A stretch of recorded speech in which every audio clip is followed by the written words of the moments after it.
The Foundation Trilogy by Isaac Asimov. So if you've been watching my channel for any length of time, you know I'm reading through a series of books that Easton Press put together. And there's 140 books on this list, and they call it the masterpieces of science fiction.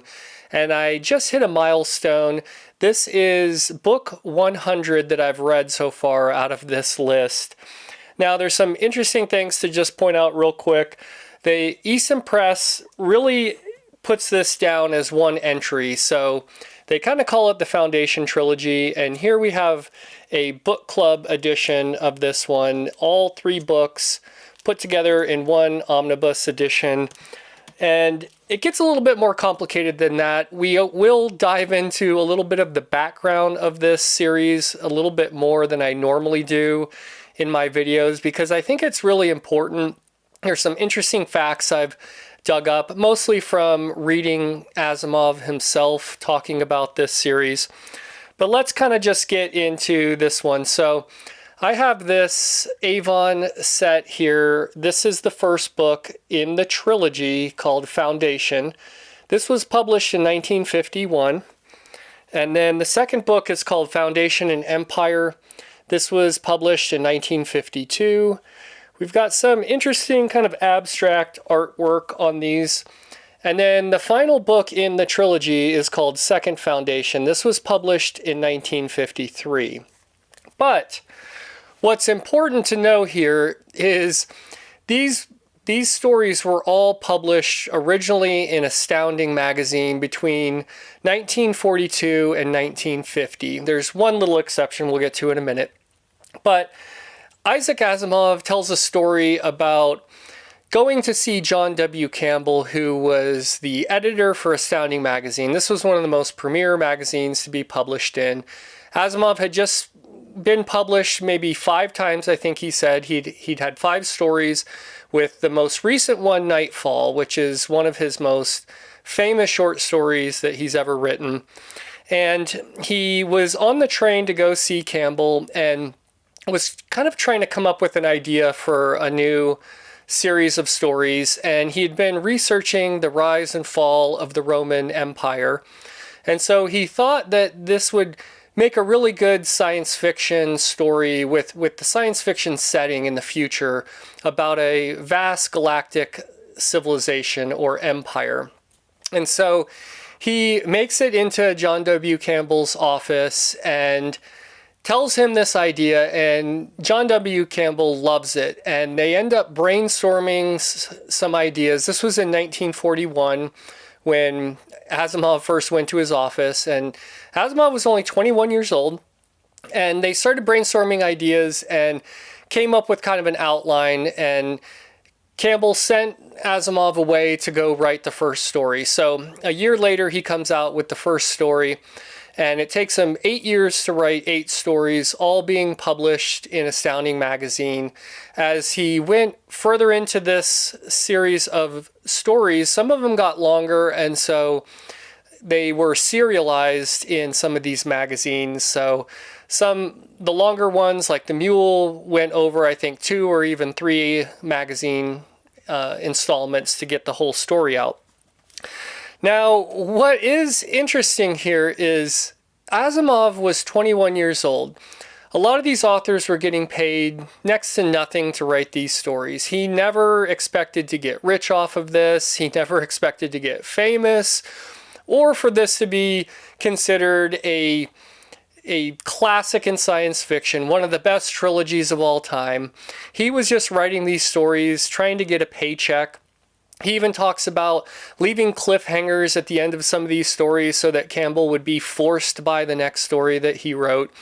And Asimov says by the time he finished writing those 8 stories in Astounding, he made about $3,600. But back in the late 40s, early 50s, that was probably pretty good money. But he by no means became rich over this.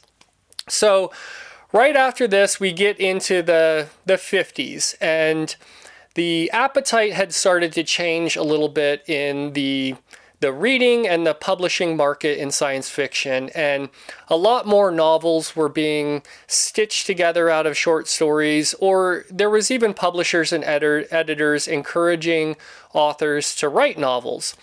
And so Asimov has these stories, and he decides that he might pitch this to Doubleday, who had published one of his books before.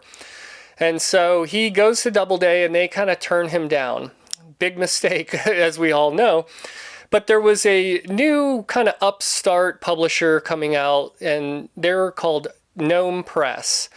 And so they agreed to publish these stories as part of a trilogy of 3 novels.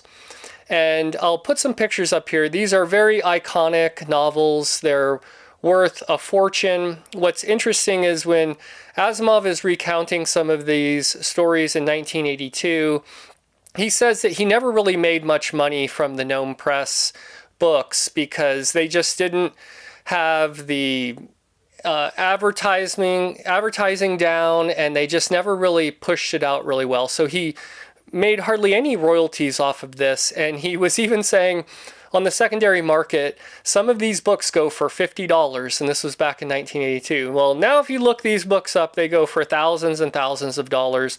There's some of the most prized possessions in science fiction collectors. I don't have any of them, but I mean, if I ever got a chance someday, I would like to have those Gnome Press editions. But anyways, Gnome Press kind of ends up going out of business not too long after, and Doubleday saw the opportunity that they missed out on, and so they ended up coming in, getting the rights from Gnome Press, and Avon got the rights to publish paperbacks, and Doubleday started publishing hardbacks, and the future was set for Asimov. These books have remained in print the entire time since Doubleday took them over, and Avon started putting out these box sets of the trilogy. That's kind of what this is. This is a reprint of some of the editions they put out. This, I think, is the 23rd printing on this one. So you can see this became a cash cow for these publishers and for Asimov, and kind of put him on his path of being heralded as one of the best science fiction writers of all time. In 1966, the Hugo Awards decided to do a special category. It was the first time they ever did it, and they haven't done it since. And it was, they were going to award someone the best series of all time, and Asimov won it against Lord of the Rings and some other major series. And we know these Hugo Awards kind of become popularity contests and whatnot, but still, it's the only Hugo Award they ever gave to a series, and they gave it to Asimov for this. So it's no surprise this is a classic in science fiction. It's still being read today. They made a TV show about it. I don't know how closely it ties to this series, but it's just very interesting to put this into context, because Asimov was writing these short stories for hardly any money. He was kind of getting himself into some jams. He really, from what I can tell, didn't have an outline for how the series would go, and he would kind of get writer's block. He even mentioned one time Frederick Pohl helped him get out of one of these situations where he didn't know how to continue the series. And then later on in his career, about 30 years after these 3 novels were published, he finally got convinced to write more in the series. So he wrote 2 sequels, and then later came and wrote 2 prequels to the Foundation trilogy. I have a bigger, ambitious video that I plan on doing, going over Asimov's entire future history, so you'll have to stay tuned for that. This is my second read-through in the Foundation series. I've even read the prequels and most all of the sequels, so now let's finally get into what these stories are about.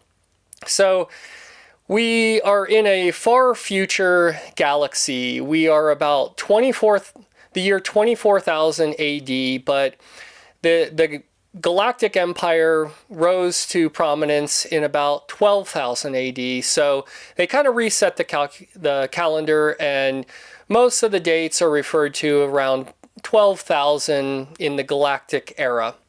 And mankind has spread out all over the galaxy, populating millions of worlds with quintillions of human beings. There are no aliens that have been discovered, so we just have humans throughout the galaxy. And there's been some interesting things with computers and AI. Asimov even mentions when he first started writing these stories, computers weren't really a thing, so he kind of had to pivot through the series, and later when he came back and wrote the sequels and prequels. But that's kind of the background of the galaxy, and the Galactic Empire has risen to power, and they've been ruling for about 12,000 years. Along comes Harry Seldon, who is a scientist, and he comes up with this new type of science called psychohistory. And this is psychology mixed with history, and it is used to basically kind of predict the future. And he has been playing with this before these novels really start.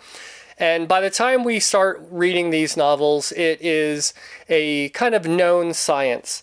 Now, what's interesting is if you were to have read these stories as they came out in Astounding magazine, you would never really meet Harry Seldon in a way later, but he never really shows up as a living human in those original 8 stories. But when Gnome Press published these as novels, they convinced Asimov to write a kind of introduction to the whole series. So when you first start reading Foundation, the first story in here is actually the last one that he wrote, somewhere around 1950 or 1951. And you actually get to meet Harry Seldon in the flesh before he passes away. Now, this science, psychohistory, is predictive in big, broad swaths. So it can look at civilization, planets, big, wide areas of humanity, and make very good predictions with a very high probability. Where it starts breaking down is when it comes to individual people and how an anomaly could come along and set this motion off. And what ends up happening is psychohistory looks at what has been going on with the galaxy, and they realize that there's going to be a fall of the Galactic Empire, and it's going to put the whole galaxy in about a 30,000 year period of dark barbarism. And there's going to be a decline in civilization. There will be wars, pestilence, all of these kinds of things that will last for around 30,000 years. So not only can this psychohistory predict what's going to happen, it can be used to kind of guide humanity off of this course. And Harry Seldon puts together a plan. It's called the 1,000-Year Plan. And this is going to take that 30,000 years of darkness and whittle it down to only 1,000 years. And at the end of that 1,000 years, the rise of the Second Galactic Empire will start. So part of this plan is setting up the foundation, and Harry Seldon decides to set this foundation of scientists up on a planet called Terminus, which is kind of at the edge of the galaxy. And there's a kind of fabled second foundation that is talked about as being on the opposite end of the galaxy at Star's End.